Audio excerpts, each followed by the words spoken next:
Welcome to the PopCult podcast. Here are your hosts Ariana and Seth. I can't wait to go out trick-or-treating, Ariana. This is going to be so much fun. Okay, I mean, I feel kind of ridiculous, but we should just do this, right? I know. I mean, it's weird to me that you would pick that as your costume. What's wrong with my costume? I mean, I don't know why you'd want to be Arkansas Governor Sarah Huckabee Sanders for Halloween. That's a real weird thing. I mean, the smoky eye really does it. And you're carrying the podium with you, which is even. I mean, it's a great accessory. Yeah, I mean, like, it's a great. If you open up, you can hide the candy in there, and then it is. You do have given yourself a lot more volume to hide candy. I really thought this was going to be a couples thing. You told me you wanted to go as Tears for Fears, and then you told me that you were going to go as both members. Well, you know my motto: shout, let it all out. I think you were just really mad I didn't know all the lyrics of the song. Well, it has seen a renaissance among young people, which is making me very happy. So, let's go up to this first door. Okay. We'll ring the bell and we'll see what they have.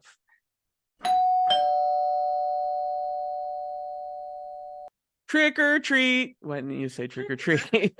God damn it. Right. Sorry, man.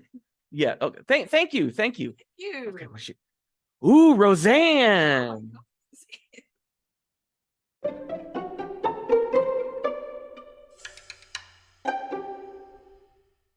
Well, this is the PopCult podcast. I'm Seth. I'm Ariana.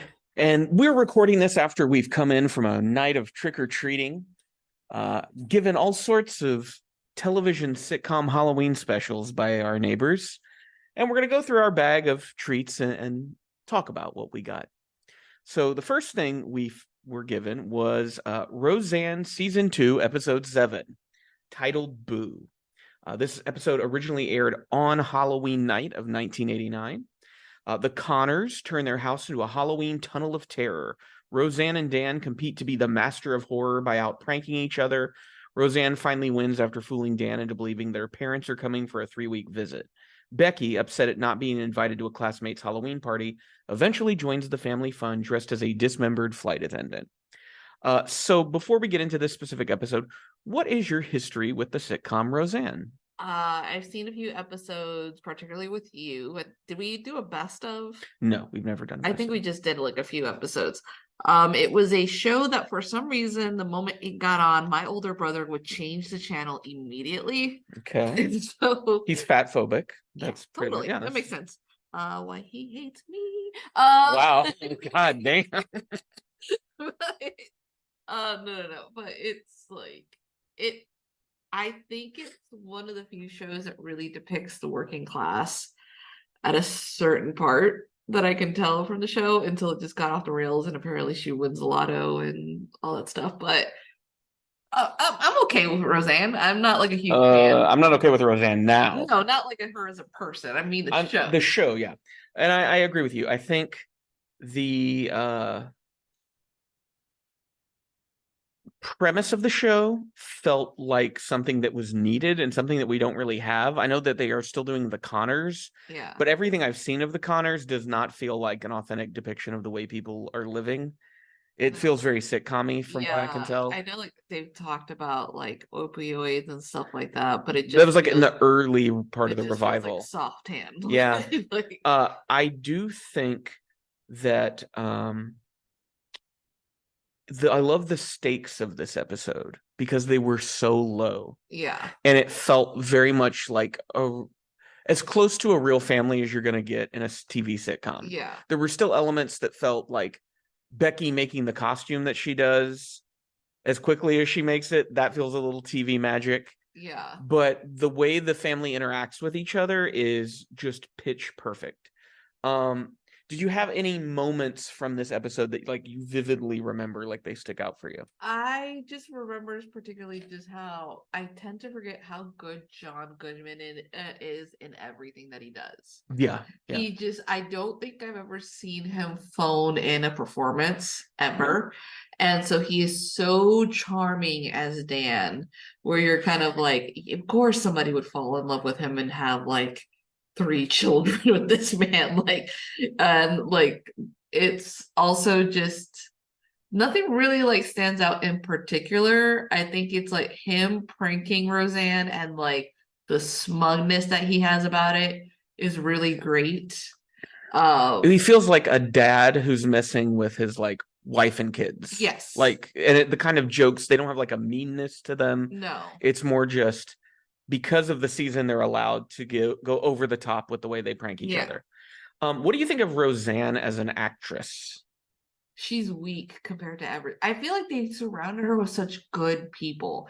It's kind of like the Seinfeld effect when you think about it. Like she is not a great actress. I feel like the later season she kind of builds up like she gets a little bit better, but she's never going to be like.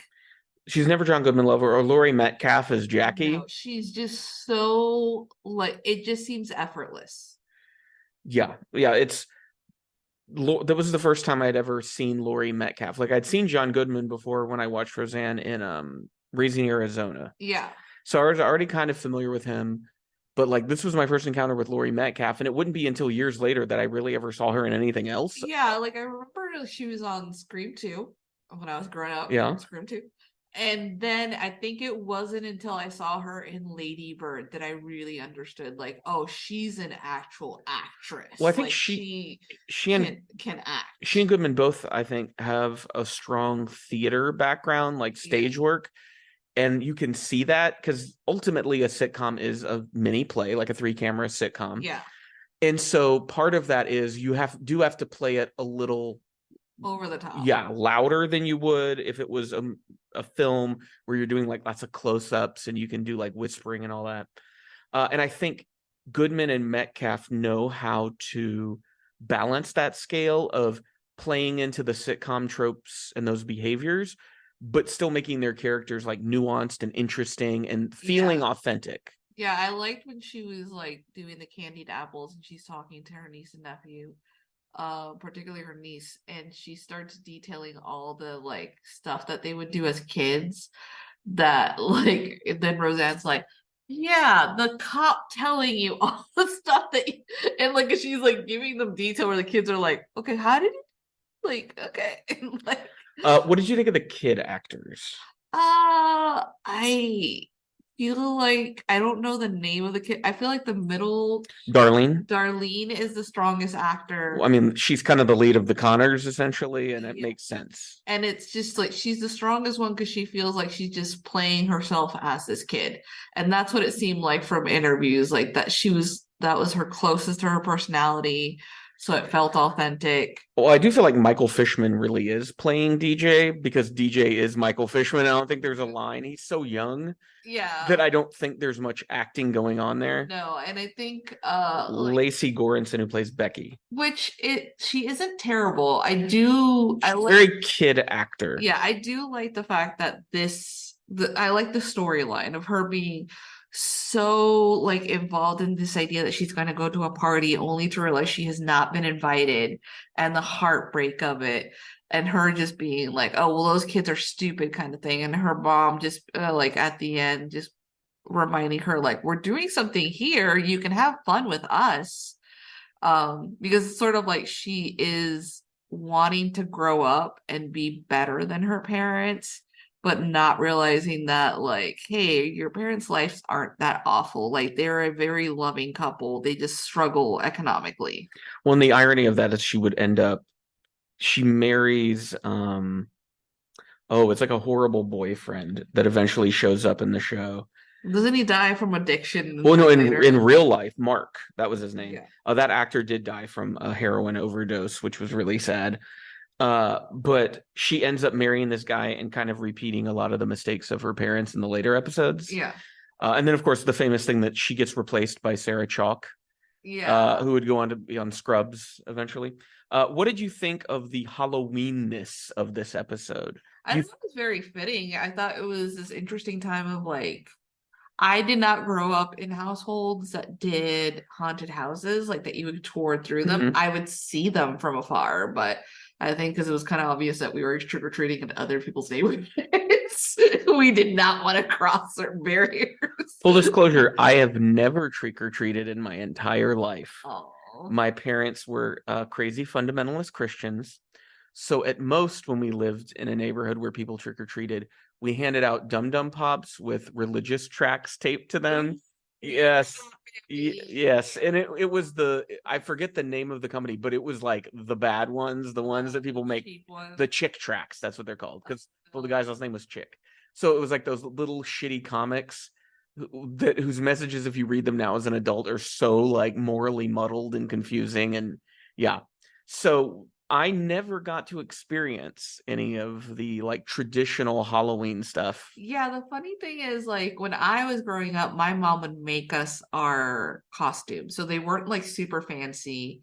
Sometimes she would buy like one time I went as a fairy, another time like just like a gypsy, which I feel like you're not supposed to say gypsy anymore, but The Romani. You went as a Romani? That's right.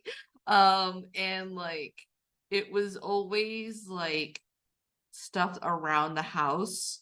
So I'm not super envious of kids now because now apparently that's just a landfill of like it's Halloween is deeply bad for the environment. But Well, there's a lot of like trendy costumes rather than yeah, making a costume with what you have. yeah, and it was a lot of like friends of family painting our faces before going and then feeling a certain attitude towards your outfit being ruined because you had to wear a sweater underneath it, like not knowing people really knew what you were because you had to wear a jacket. So were you trick-or-treating in Puerto Rico? No, I was trick-or-treating a lot in Texas and in Florida.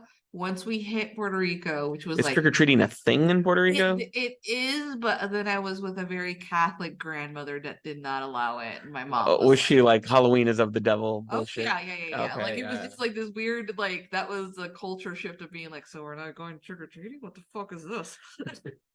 You're like, I reject your god, old woman.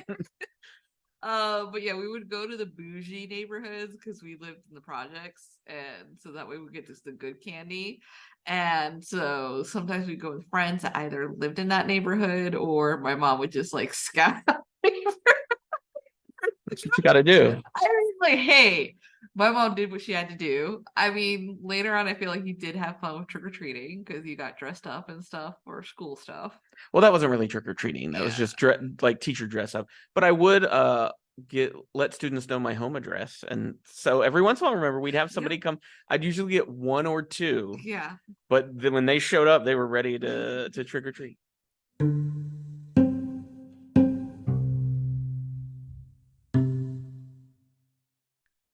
I'm hoping to get a pretty big haul this year. Can you like just stop walking so ahead of me? You're the one who bought a whole damn podium and as your like weird bag. Yeah, okay, yeah, but you know how like amazing it looks when I'm standing right behind it after we knock on the door or ring the doorbell. Why don't you hire some children to help carry it for you if you're going to be the governor of Arkansas? Child labor. Well, the person you are, it certainly does. I want to get more candy. Okay, all right. Let's just ring this bell and let's do it. Trick or treat. Thank you, sir. Thank you, sir. Thank you. Living single. I don't know. Have you ever had living single before? I don't know, like the wrapping feels cheap. I keep seeing it advertised, but I never had any.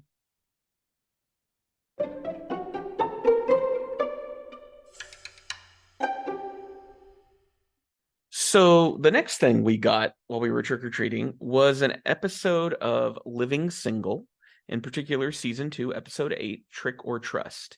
And so I found there's 2 different descriptions and they both cover the main plots. So Wikipedia describes the episode as Khadijah becomes convinced Scooter is cheating on her when Regine finds evidence in his apartment. And on IMDb, the gang unsuccessfully try to scare Maxine during Halloween. So before we go any further, had you ever seen an episode of Living Single before? No. Neither had I. And one of the things I thought of after we watched it was, wow, this is a lot like Friends. It predates Friends. Yeah. And it's a show about 6 young people living in New York City. Okay. And just their lives. The thing is that they're all Black. So then Friends comes along a few years later and is also a show about 6 young people who live in New York in the same building, right? And in this show, they're living in the same building. Yeah, except for Ross. Ross lives in another building. This one. I mean, Ross could pretty much live in their building like at a certain point. He's there all the time. So being that this was your first experience with Living Single, what did you think of the show in general? I didn't feel like it was a terrible premise of a show. I think it was just, it felt as if you were like right in the middle of it, so I wasn't as involved or cared about what was going on. Yeah, we weren't really, because we were watching episode in season 2, we weren't really being introduced to anybody. Yeah, and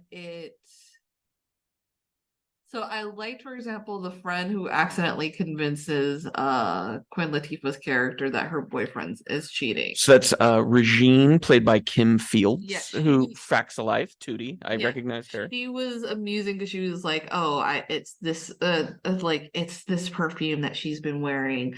I'm gonna go look for her." Like, and it's just like this whole thing of like trying to be like the best friend for someone who doesn't realize that you're introducing chaos to a relationship that doesn't have any. And it's supposed to be Queen Latifah's character is working too much, is not spending too much time with her boyfriend. And it felt like there were scenes missing because we were going back and forth between like the two group of friends.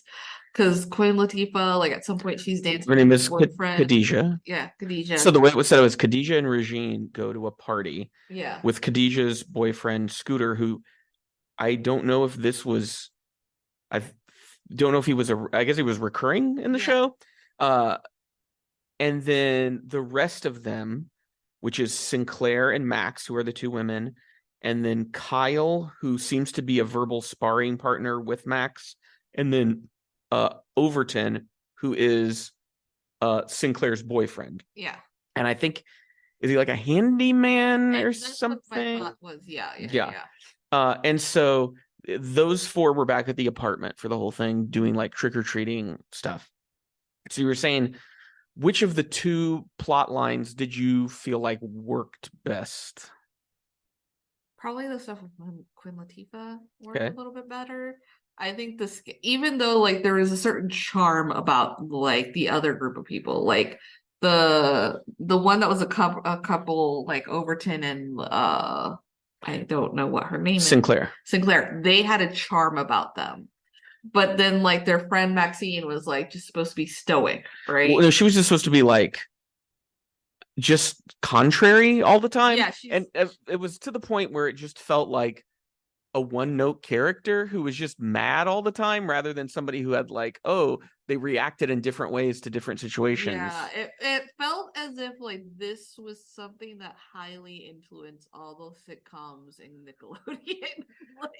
Yeah, it did have that like iCarly energy to it, where it's these characters are who they are. They're not really going to change in any way.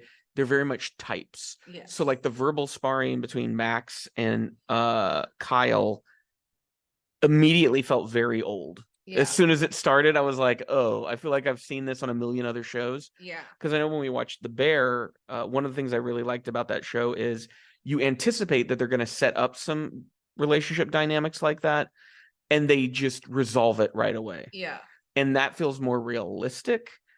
So then this show, it felt very sitcom. It felt like the situations they were in did not feel believable. The characters felt like stock sitcom characters. Yeah. And I don't know if in watching the show over the course of the multiple seasons it was on for, I think it was maybe like on for 5 seasons, that like there would be more nuance as we go. It is a Fox show, and it felt like a Fox show. Yeah, I think it's like, I think back to, for example, like Married with Children, on how like there always had to be people that were like verbally sparring with each other. There's like a meanness. Yeah, and it's like this weirdness. Like I think about myself how like at work maybe I used to be quippy with certain people, but I was just like I can't imagine having that at home and not being exhausted and being like I'm going to ban you from my house. Well, I would feel like if you did a show where people were this verbally aggressive with each other now, it would be like a drama where they end up killing each other. Because you hear in the news all the time, like, 5 found dead in home in North Carolina. Yeah. Like I just read there was a thing in Tennessee where like 2 men in Germantown, Tennessee got in an argument over car repairs. Both of them pulled guns and fired, and now they're both dead. Yeah. And I just feel that in the sitcom world, those arguments never escalate to the area of realism that I feel like they would. Well, it's also just being like, even if it didn't go into violence, it just be like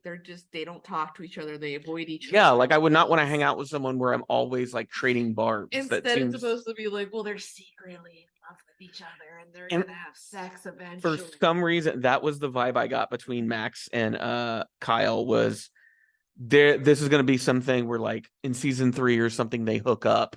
Yeah. And it's like a big plot line that then either they end up as a couple and that relationship loses all the steam because it was always based on fighting, or they realize they're better off just being friends and then it goes back to the way it was with no change. Yeah.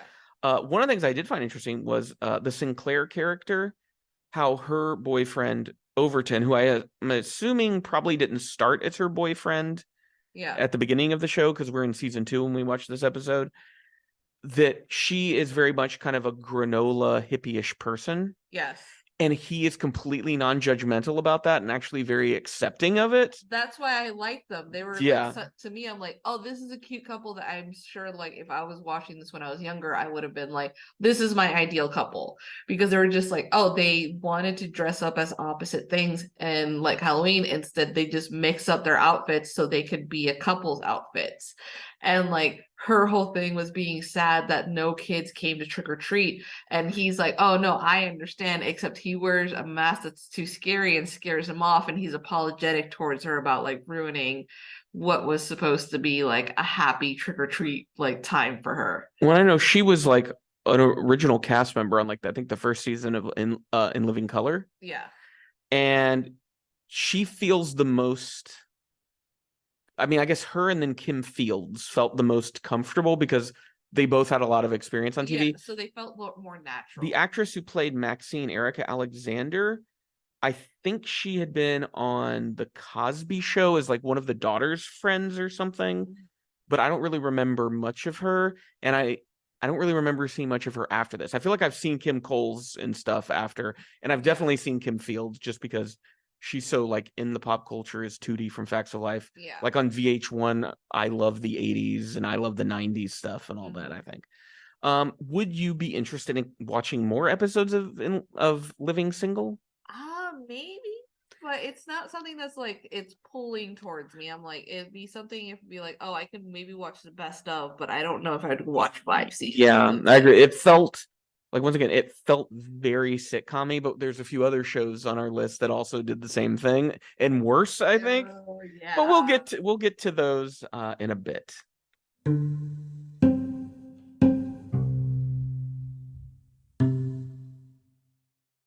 I'm really hoping we're gonna get something good at this next house. I'm crossing my fingers. Bougie neighborhood right now. Maybe a lot of hipsters live here. Feeling a lot of nostalgia for the late 90s, honestly. So let's ring this bell and we'll see what they have. Trick or treat. Wow, thank you. Holy shit. I'm head over heels. They gave us, you get the reference, right? No. It's a Tears for Fears song, god damn it. Why you dressed up as both of them? I didn't dress up as some monstrous hybrid of Tears for Fears for you not to get my references all night. Look, they gave us Freaks and Geeks. Oh, it's the whole thing. I love it.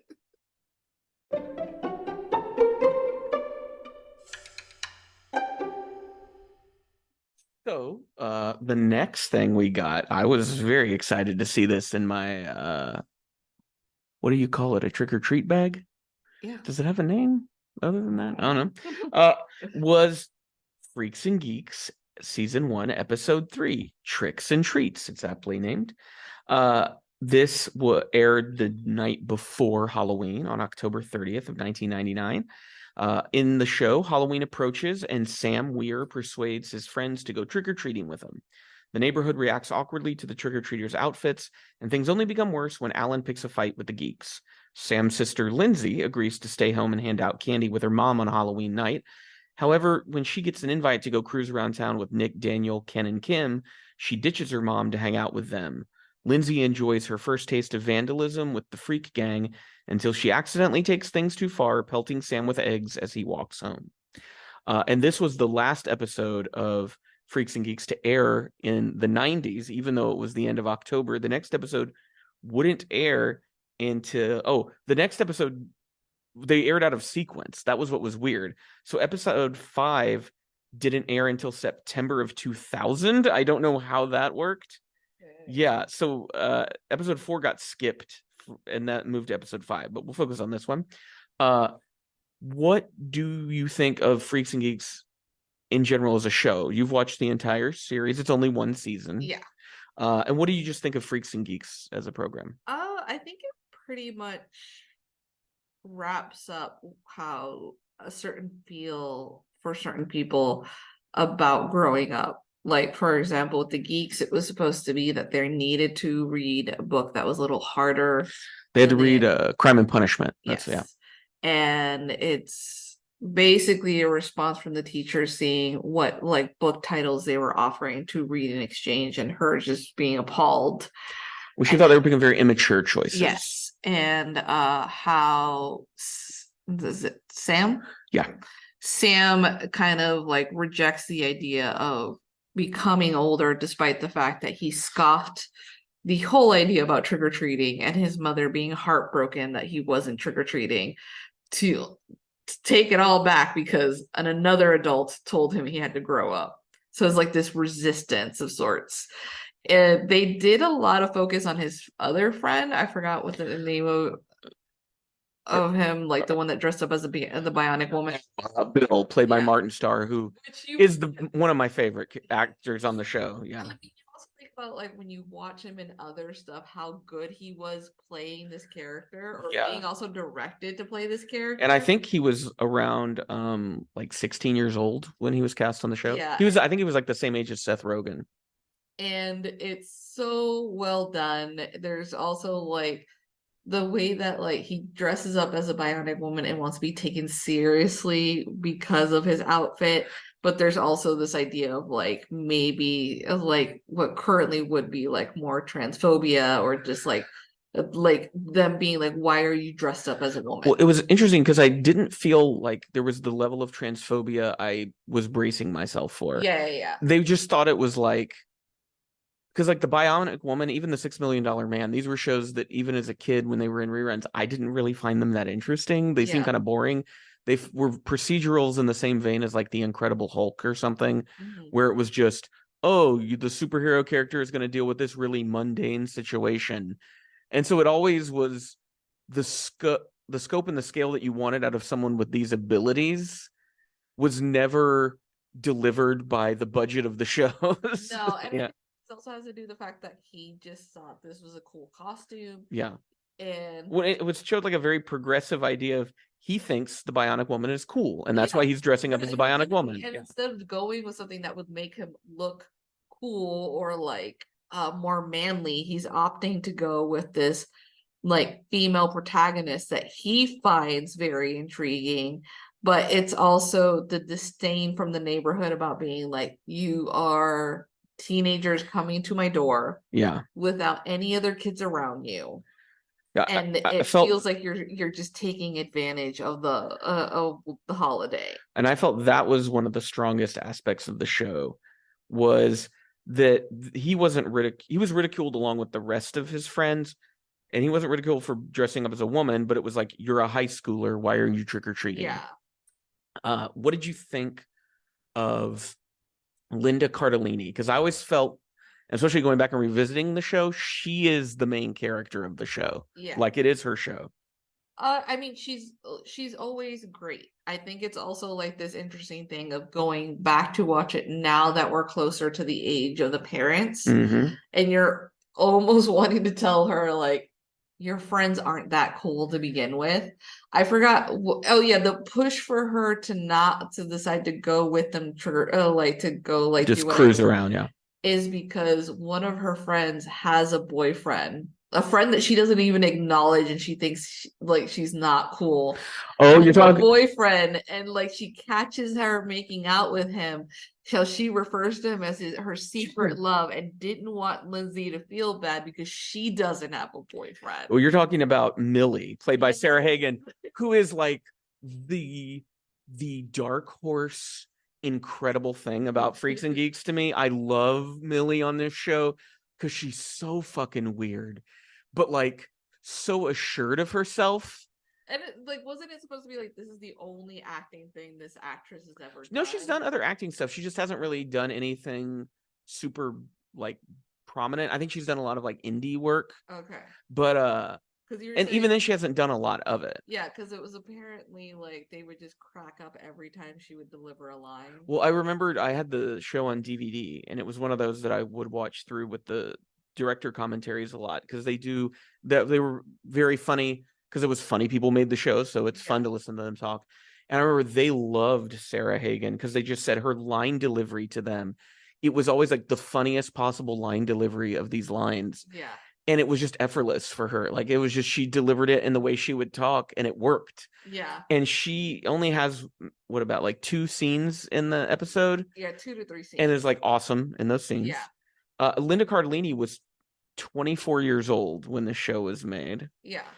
Which is one thing I remember, and I think was smart because if you're going to anchor a show to an actress like this, you need her to be a few years older than the character she's playing, because then she can reflect back and play the character with an authenticity that I don't think like a 16-year-old could have done that was 16, because they don't really know what it looks like from the outside. Well, especially because you're doing a series versus an actual movie. Yeah. Like a movie, you can edit around it, like probably fix certain things. But if you're going to do a show, you're also going to have people that are like, I don't want to be here all day for them to nail the scene. Like, we just need to get this done.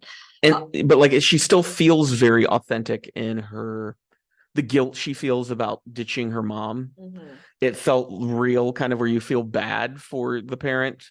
I mean, I thought the scenes with the parents were so good. Let's talk about that. Becky Ann Baker as the Jean and Joe Flaherty as Harold, the parents. Yeah.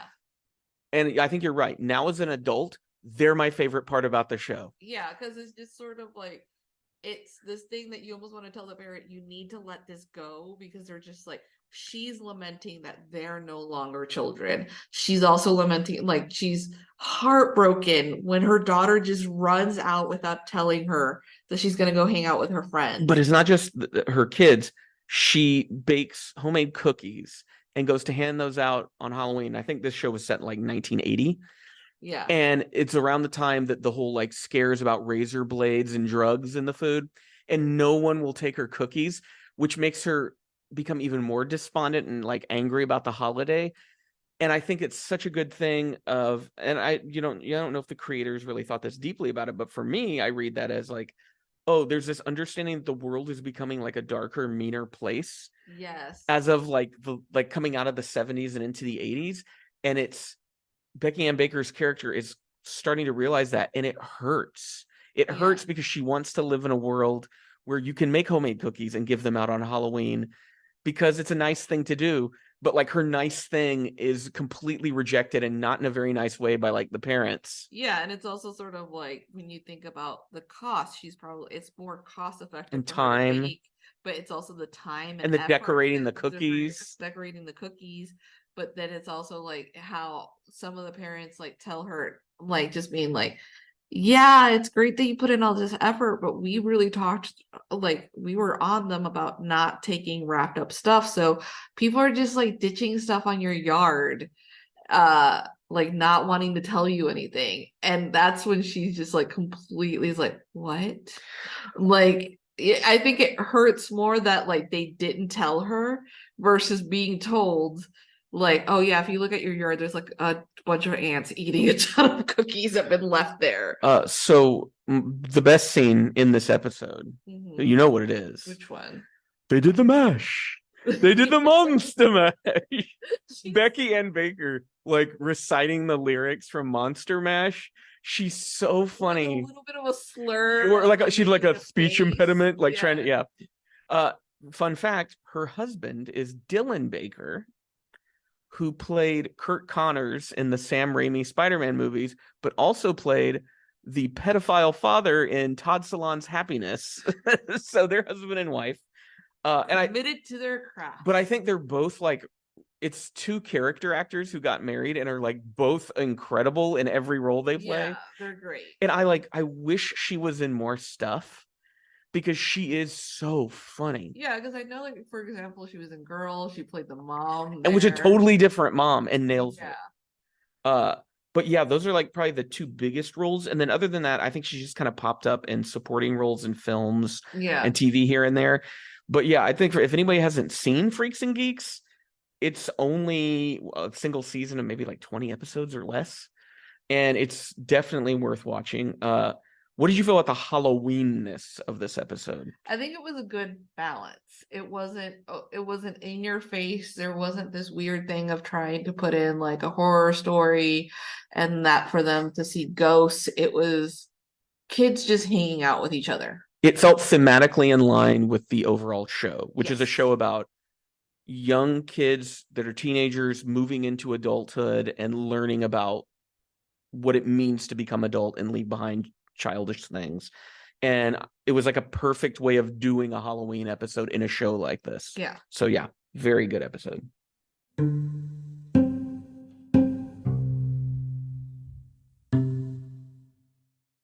I'm feeling pretty good about this next house. Okay. All right. Okay. You ready? Yeah, I'm ready. Okay.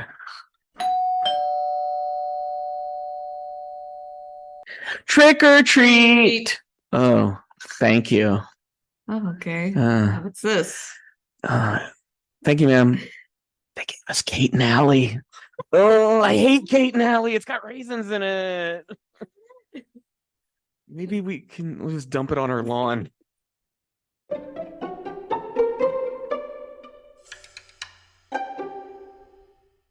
Well, the next thing we got in their bag, I'm just going to throw away. I'm not eating it. And that is Kate and Allie season 4, episode 6, Halloween 2. The premise of this episode, a mix-up during a Halloween parade causes Kate to bring home a stranger who also claims to have brought his dead invisible wife as well.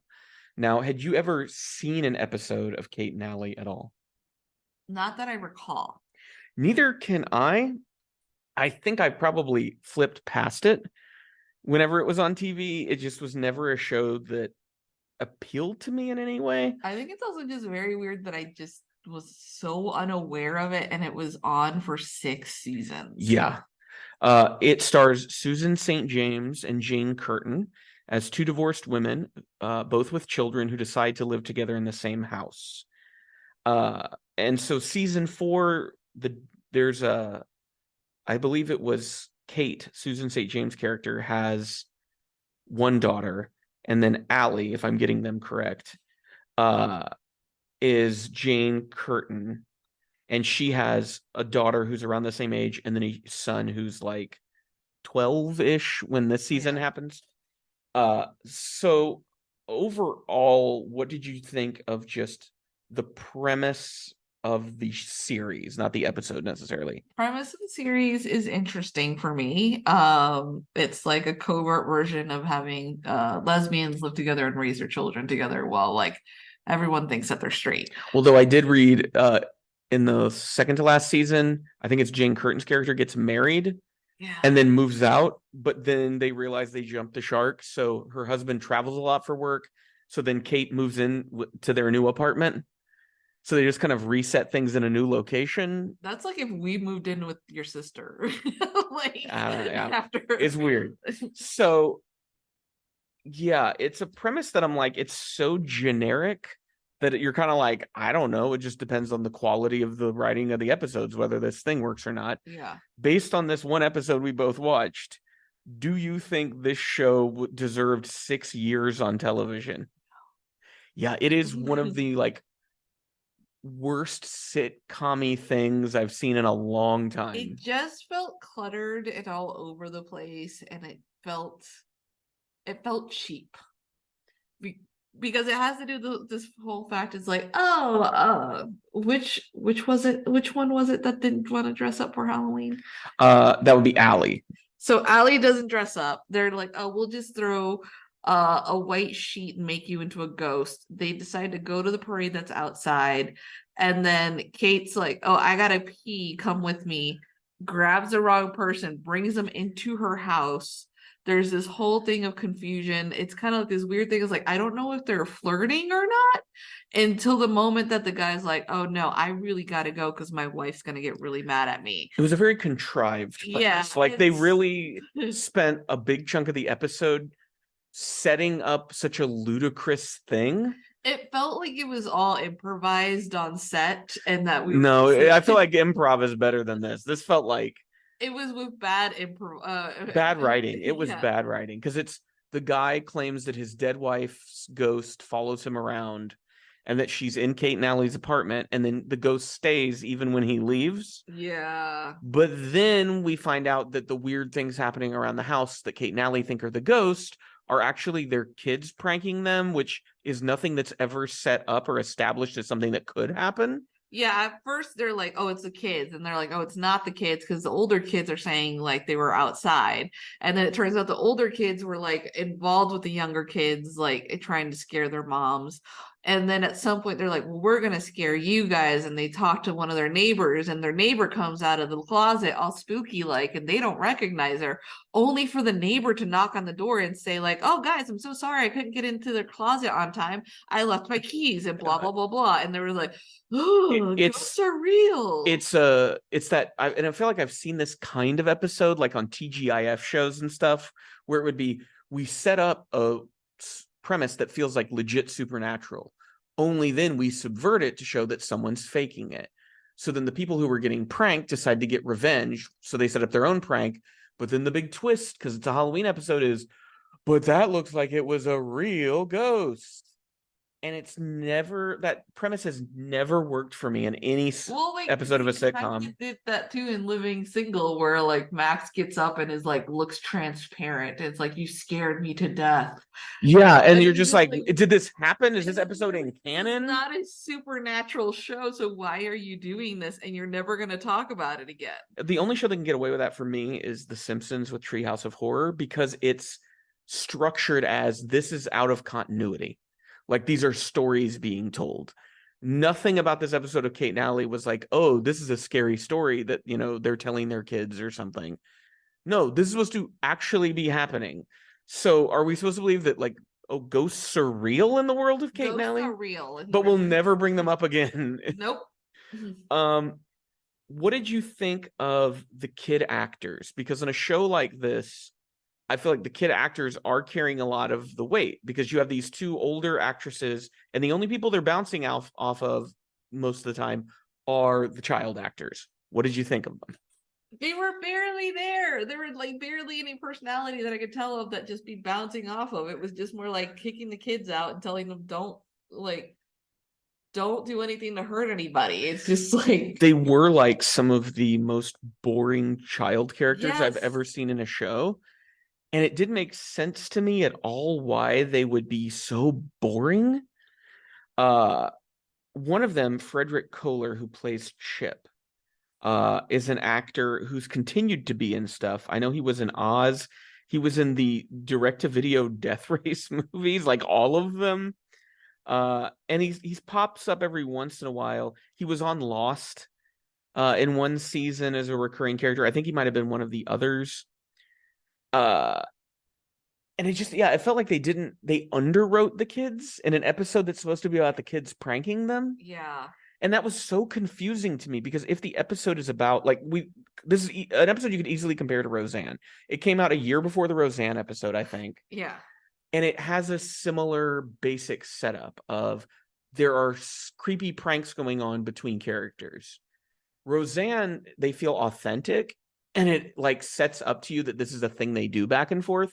Kate and Allie, it just like they assume their kids are pranking them, and then it turns out their kids are pranking them, but the prank is so elaborate that it's so unrealistic that these kids could pull this off and not be seen early on. Like, for example, we don't get a scene that maybe the kid snuck into the house to go grab something and then overhear the guy talking about his dead wife and go, that's it, that we need to stay here to prank like our moms, because they're gonna think that there's a ghost, and like be like start them being like, oh well, my mom, like so and so's not gonna believe in ghosts, and they're like, we're gonna do it. Like there's never a moment where we see them plotting it for this to be it's just, oh well, no, something weird's happening, it could be the ghost, maybe it's not the ghost. Like we don't ever see anybody get together to plot for it to feel satisfying that later on they get scared. Yeah, you're right. Like the pieces of this plot are disconnected from each other, because we have the widower and the ghost of his wife, and that happens in a vacuum in relation to the kids' pranks. Yeah. So what it ends up being is just pure coincidence that they accidentally bring this guy home. He believes that his dead wife is following him around. Then, happening completely disconnected from this, somewhere else in the house, the kids are setting up a prank that perfectly coincides with this dead wife ghost. Yeah, and if like how we're going to compare it with Roseanne. So in Roseanne, they have like that whole trail of terror going through the house, but one of Dan's possible clients, comes in without really much warning to go talk to him about specifics, and as Dan goes to like get into like change out of his clothes because he's wearing like something like really all over his face, like Roseanne asks the guy, hey, how do you feel about pranks? And the guy's like, I like them. How do you feel about participating in a prank? And the guy goes, I'll do it. So she's like, so what do you want to do? Like, do you have a limit? She actually like asked him like, how far do you want to go? And he's like, we'll just roll with it. We'll go as far as you want to go with it. And like, so she like ruins his tie and does all this like stuff. It's like, and it goes all the way, but he is included in the prank, and he tells her like, I'm willing to do this. So Dan actually thinks like she was ruining a job opportunity that would bring food to the table, which is out of character for Roseanne, because Roseanne's typically like, we gotta make money. Yeah. This, like, it's not as if the kids met up with this guy and it's like, hey, we want to prank our mom. My mom is dressed, like, they didn't even see their mom leave. Yeah, it felt, yeah, they all left before their moms left. So just the whole setup of the episode falls flat right away. Because, and it's a show I felt very cringy about while I was watching. Yeah. It was like, not only was it not funny, it was like embarrassing to watch. Yeah, it was not good. And especially, I feel like Jane Curtin is a funny actress. You got Third Rock from the Sun. It just felt like a show that like would be playing in Lifetime, because it had two women, and that was it. That was the only way you could discover it, because it had, you know, strong independent women raising their children together. Well, you'll be happy to know that as of January 2021, NBC has announced that they're going to be doing some kind of reboot of Kate and Allie.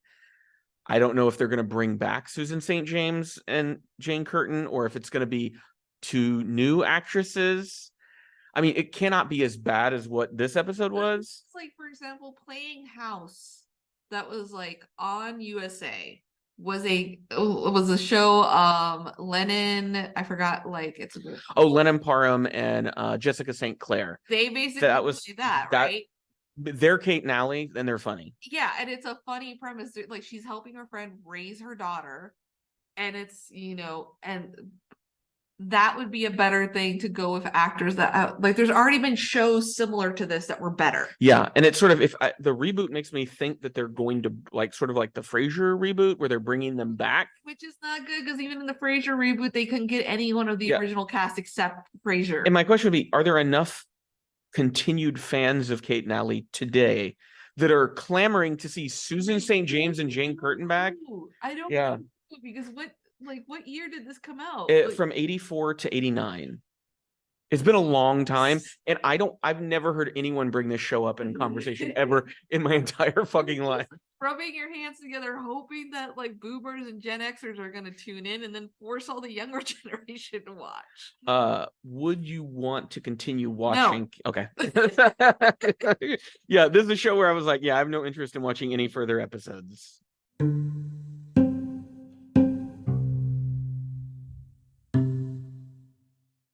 I really have a good feeling about this house. Yeah. Every time I come here, everybody seems to know my name, so I think it's going to be pretty good. Okay, cool. How do they know your name? Shut up, ring the bell. Trick or treat. Okay. They gave us a whole bar of Cheers. Not too bad. I mean, Cheers is pretty good, I think. Yeah. Mix it up a beer, you're fine.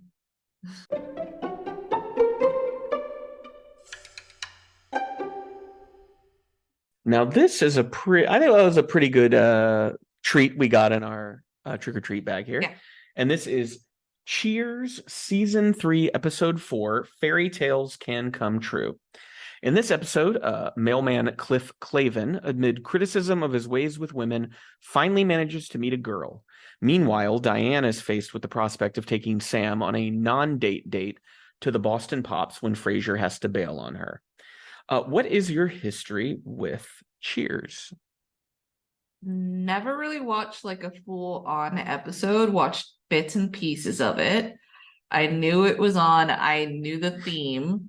It just... One of the all-time great TV themes ever. It didn't stick with me because I was a child and I had no idea why would I watch a show about a bar. It definitely feels like a sitcom that was not intended for children, for sure. I mean, yeah, it's set in a bar, and the things going on with the characters are just things as a kid you're not going to be able to relate to. No, and I think it's also one of those shows that it's such of its time, because when you think about just the idea of setting up a show in a bar nowadays, with people being as conscious as they are about addiction and then the cost of going out, that it just feels unrealistic. So this episode, big spotlight on the character of Cliff Clavin, pretty much the main character of the episode. Yeah. What did you know about the characters of Cheers? Barely nothing. I knew Frasier came from there because I think you told me one time. Did you not know until I wow, really was not paying that much. I mean, again, it's a show I didn't watch, but I feel like I knew a lot about it just through cultural osmosis. I would just know things. When growing up, there was a lot of stuff about it being on TV Guide. Yeah, vague memory of that. They're the series finale was a massive deal. A big deal because I remember seeing commercials for it, but I never really watched it, and it was just being oh my god, the show's ending. And I think it was in 92 or 93. It ran for 11 seasons. It was I know that Woody Harrelson, he'll eventually come on because he shows up later on, because right? when we're watching, it's Nicholas Colasanto is still on the show as Coach. That actor died between seasons or during season or something, and then when they come back for the new season, they introduce Woody Harrelson's character, whose name is Woody, I think. Yeah. Weird. And so he kind of takes over because Coach was always he was supposed to be not the brightest bulb, and that's Woody Harrelson's character is kind of a younger version of Coach, essentially. So this is a show that I agree with you. Every time I watch an episode of Cheers, it feels like the 80s. It feels like this is very representative.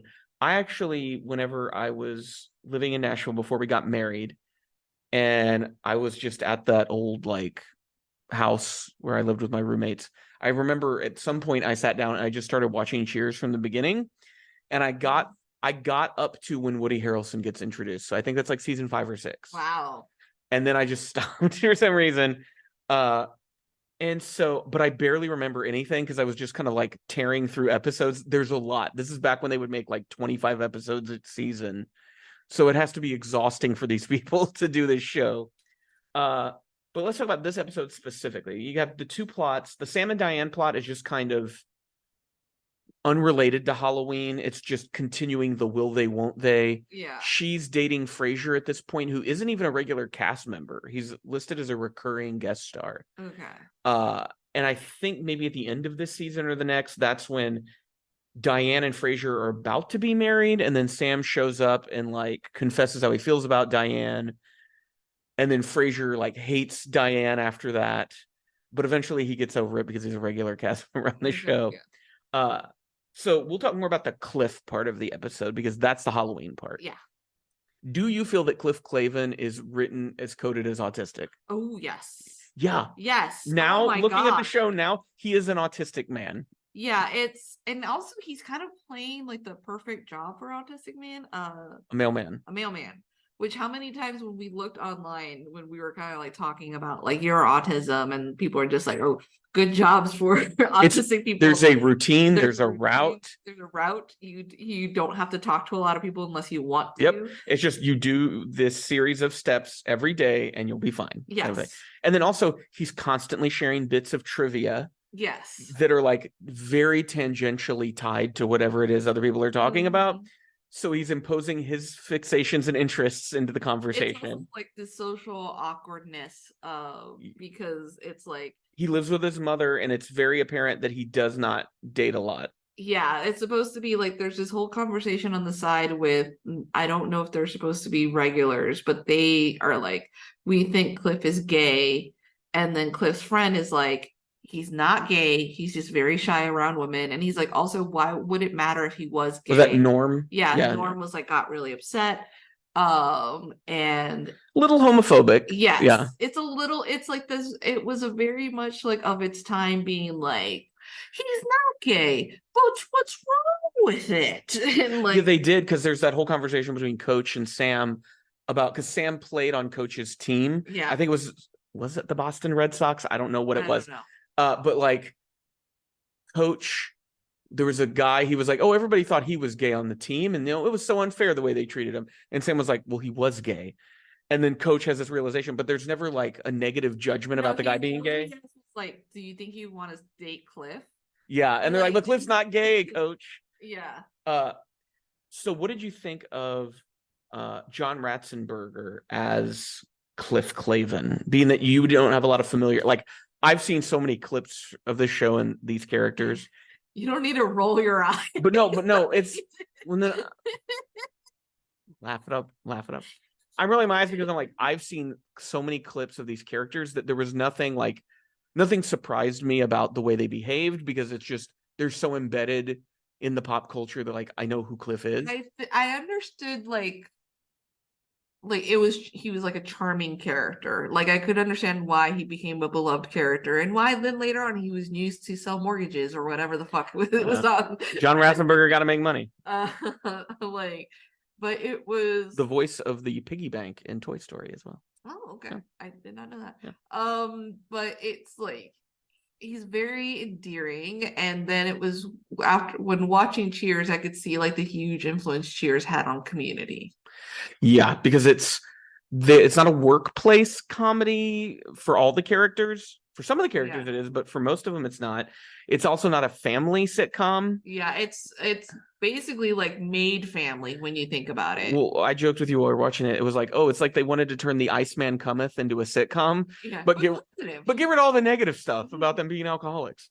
What did you think of the central sort of love story thing between Cliff and Tinkerbell, this mystery woman? I thought it was very sweet. I'm okay with it being like a good ending of sorts.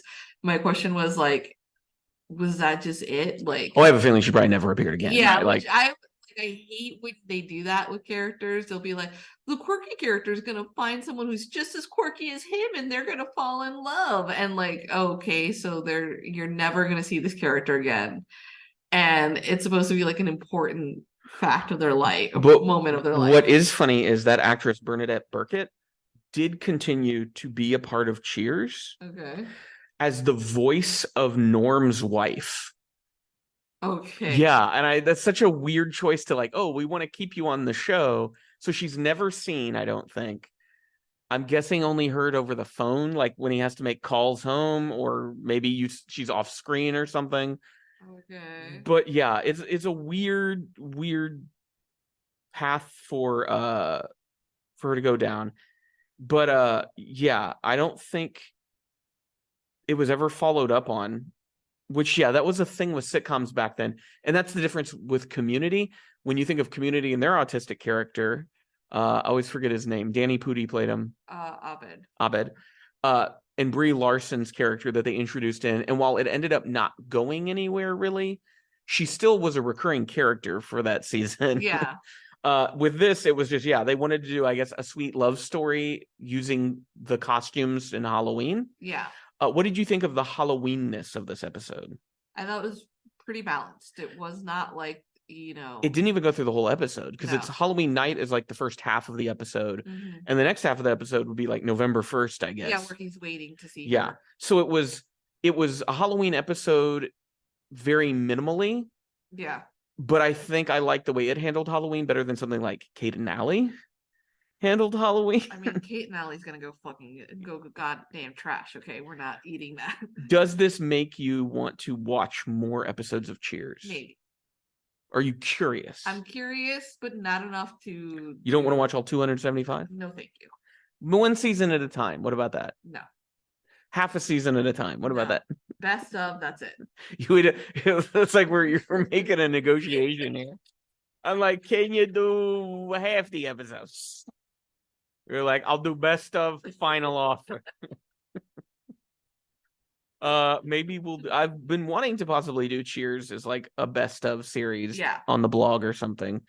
Because it is such like a cultural thing. Yeah. It dominated the 1980s on television. It's one of those things that you want to watch to have an understanding of it, but you know you're never gonna have a full understanding no matter what. And you know that like there's gonna be a lot of duds. You don't make 275 episodes of a sitcom and they're all like gold. Yeah, there's most of them are probably just gonna be very trite and straightforward and not really doing anything interesting. So it's those episodes where they were like excelling. That would be what I'd want to see.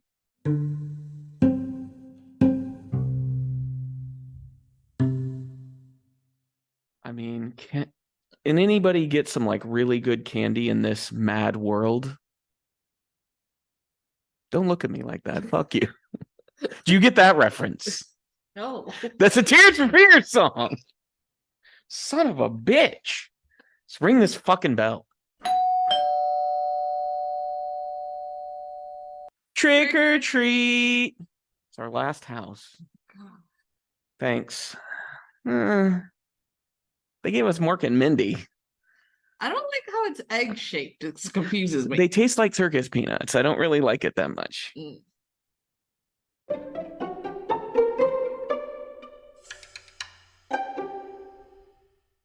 Well, we've gotten to the bottom of our trick or treat bag, Ariana, and all that's left here is Mork and Mindy season 2, episode 8, A Morkville Horror.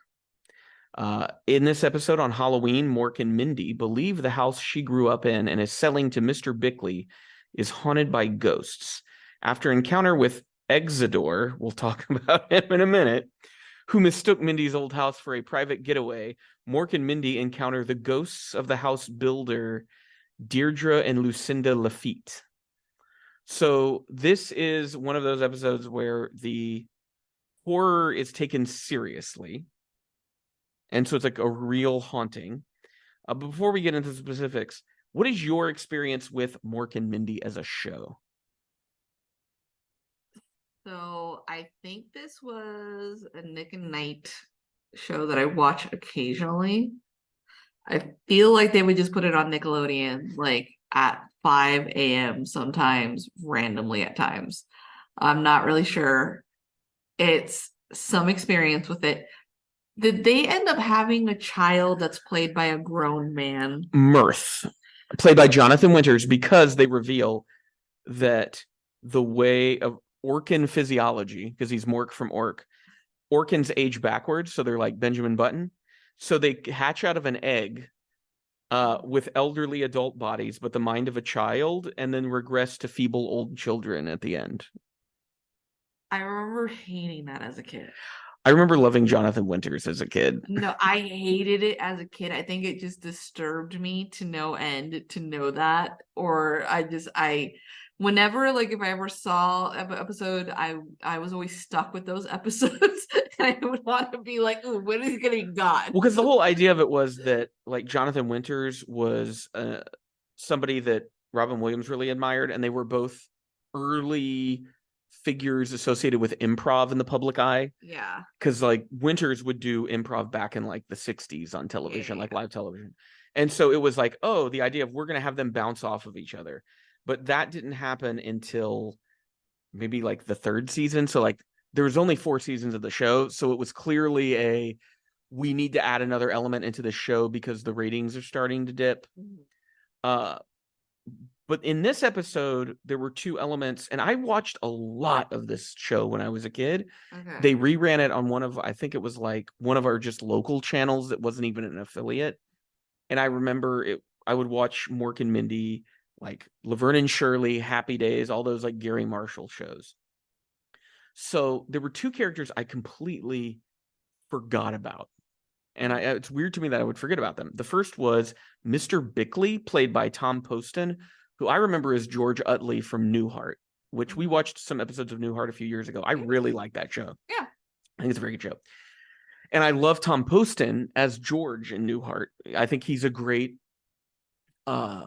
character for Bob Newhart to play off of, because George played like the idiot, and then Newhart played the guy who was like constantly being frustrated but trying to be polite.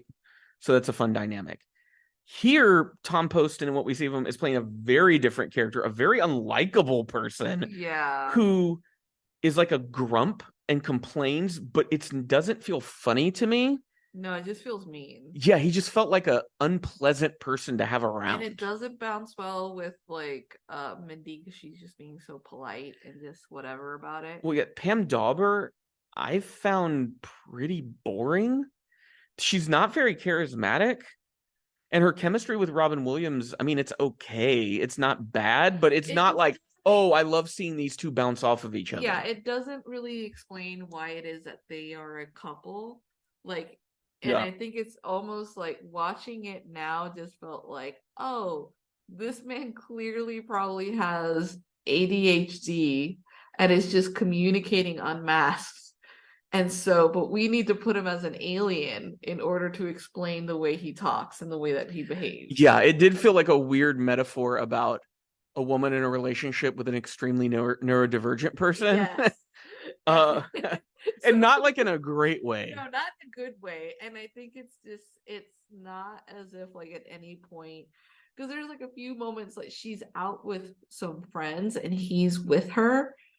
And I didn't understand if they knew if he was an alien or they just. No, I think she kept the alien thing a secret. That was part of the show. And it's this weird, it's just very all over the place for me, because like I could understand it better if she herself was a little weird. Like, not, you don't have to make it more weird, just a little weird so that you can understand their dynamic, why it is that they're together. Because it just feels like, oh, he's handsome and that's why they're together. And she was just like, oh, she's pretty, we'll put her on a show. Yeah. And yeah, there's not much. The character that like Mr. Bickley, when I saw him, there was just like the faintest, like, I maybe kind of remember this. The other character, I was like, who the hell is this? Exidor? Who I had to look him up on Wikipedia, because when he's shown in the episode, they both clearly know who he is. He's shown up before. So he's supposed to be a weird man who is clearly mentally ill, who regards himself as a prophet. And I think they live in like Denver, Colorado. I think that's where the show is set. So he shows up originally as the leader of a cult, the Friends of Venus, which he's the only member.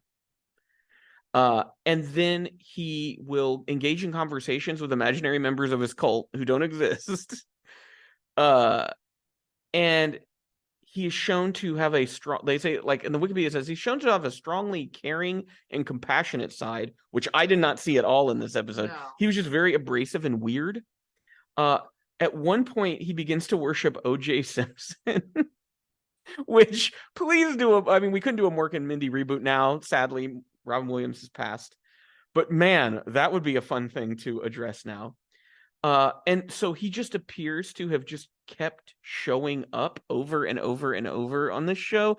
And having watched episodes of this and reruns, I don't remember him at all. It was, if I'm gonna be honest, it was kind of upsetting when he showed up. Not because he's mean, but it's because it's sort of like, oh, let's just scoot him out. He's just a crazy homeless person. Yeah, in the same way that like Cliff Clavin is coded as neurodivergent, this character feels coded as like homeless and mentally ill. Yeah, and there's like no real concern as to how he got in here. Has he been eating? Like, what's been going on? If he lives or dies. Yeah, it's just sort of like, well, we need to scoot him out because we need to sell this house. Where like Mindy's like, oh, I don't want to sell my house. I was raised here and my family owned it for years. Yeah, and that like whole emotional thread fell flat for me completely. Yeah. One thing is, this feels like a show that is constantly throwing wacky neighbors at you. Like, maybe they're not neighbors, but it's wacky characters. You think about Exodore, you think about Mr. Bickley, you think about Mirth eventually showing up. And if you go to the Wikipedia entry and you look at reoccurring characters, there are so many of them on this show. One of the things I definitely felt was this show was wasting the talent of Robin Williams. This is season 2, so maybe it got better. I don't know. But every time he did something funny, it felt like he was doing a bit from like stand-up. So it was like an impression that he would do or a little silly thing he would do on stage. And so it was almost as if the writers, when they wrote the scripts, just left out jokes and would go, yeah, you ad-lib something here, Robin. Ad-lib something there, Robin. And then that'll make the show funny, is you'll just do a silly thing. The only thing that like made sense was, so they go talk to their friends and they're talking to, like, one of the guys is talking to Mork about like, gathering up whatever courage he feels about how weird the house is. And he's mentioning like, be like so-and-so. And Williams is like doing the character. Yeah. Like that made sense a little bit because he's like, the guy's mentioning the character and then he's like referencing. But I don't know, because again, I've never seen the show. Like, this is a person who's also referencing so much of like pop culture around him when he's supposed to be an alien. Is like Mindy sitting him in front of the television when she's gone, and like that's all he does is absorb like I feel like there was some conceit that explained why he knows so much about like Earth culture, like he was observing it from afar. This episode reveals that Mindy's childhood home is like haunted by poltergeists, apparently. Like from the two sisters who helped build the house, who apparently killed somebody, and then like, and that he, like, Mork is super sensitive to them. Well, he becomes possessed by them. They get possessed, and then like it's just all over the place. So it's not very much a Halloween episode, because I don't really think they talk about Halloween, do they? It's more a ghost story episode. Yeah. And how do you feel that ghost story plays out? It was lazy. It was forced. They forced a lot. Standing there watching like Mork like be possessed by two characters, and then at no point do you feel as if like there's any tension building or worry about him. She's just kind of like, okay, this will pass, and then he's like, oh wait, there's another ghost, but it feels warm, gentle. And she's like, no. And he's like, and it was her mother. And it's just like, and she's like, don't go. And it's, I don't know about you, but let me be quite frank. I don't know how I would feel about being intimate with my partner if you were possessed by my shit's getting freaky. Like, I know it's I do feel that Mork and Mindy had a very very asexual relationship. Yeah. Like, there's not a lot of chemistry between these two. There's not a lot of will they, won't they energy. It's just kind of, why are they? That's like, why are they together?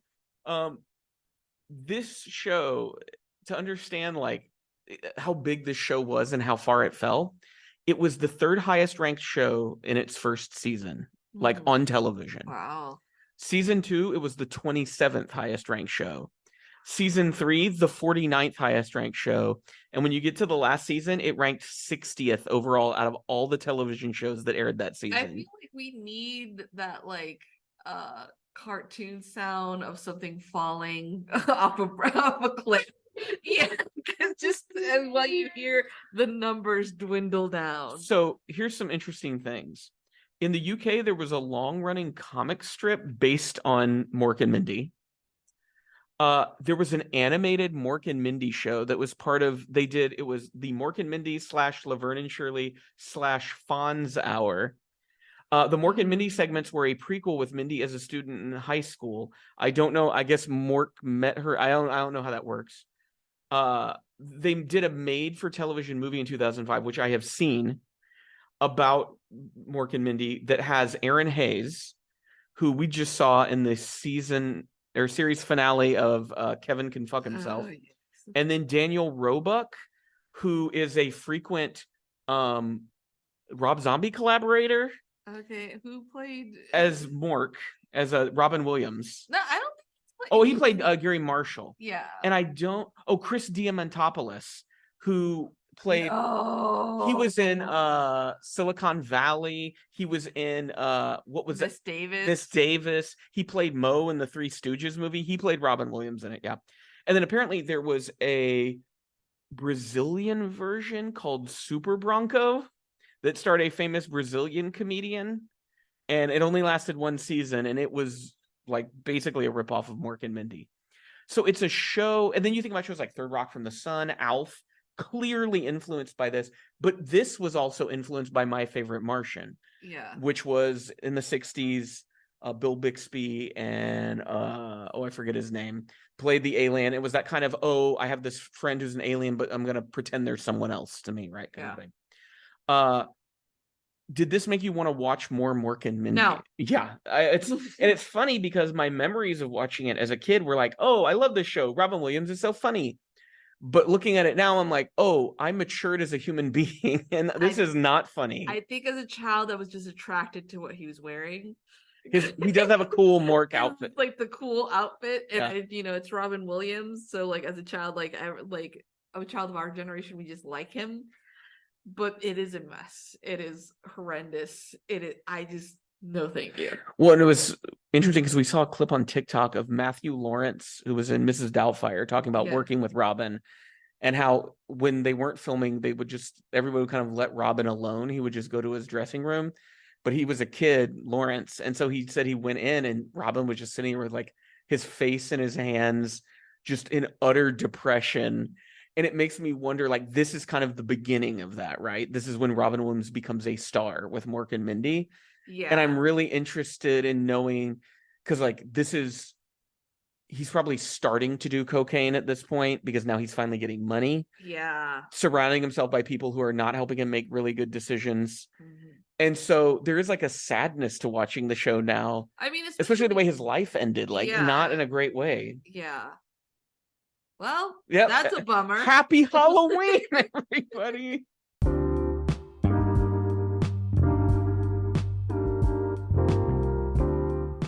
Well, we hope you enjoyed this Halloween spectacular episode of the PopCult podcast.